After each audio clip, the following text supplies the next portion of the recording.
All right, so the next team on our 2025 football season preview is the East St. Louis Flyers. Now, this is undoubtedly one of the best and dominant teams, not only in the state, but in my opinion, in the nation. They've produced some of the best football players to come out of the state. Most recently, 3 Flyers were drafted in the NFL. Luther Burden III in 2025 to the Bears, Dominic Lovett 2025 to the Lions, and Antonio Johnson in 2023 to the Jaguars.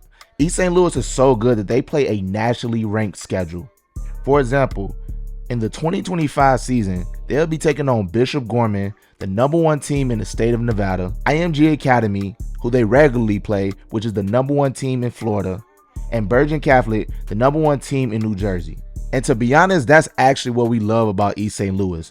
They do not duck any smoke. Now, the one thing that we do wish, though, is that they play more top teams in the Chicagoland area.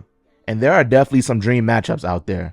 I mean, you got East St. Louis versus Mount Carmel, although they did play a couple years ago. East St. Louis versus Lincoln Way East. That is something that the people want to see. I know I would definitely want to see it myself. But last year, they did open up their season with a dominating performance against the Loyola Academy Ramblers. They beat them 34-7. And just to be clear, Loyola was the 8A state champions, and they three-peated. So that just tells you how dominant East St. Louis is. I mean, last season, they completely dominated. They went 13-1, outscoring opponents 609 and 104, and they only loss came at the end of the season to IMG Academy, where they lost 14-13 in overtime. Last year, East St. Louis won the state championship too in the Class 6A.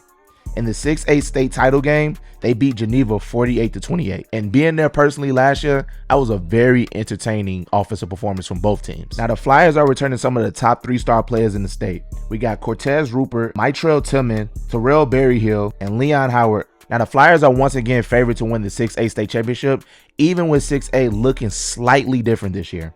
Due to the IHSA success factor, Joliet Catholic and Nazareth will likely be bumped up to 6A. Now, just because that's happening, does that change the outcome?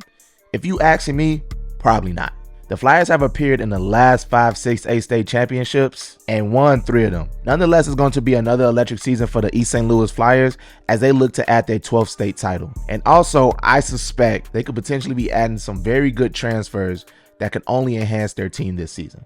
What do y'all think? Do y'all think East St. Louis can repeat this year?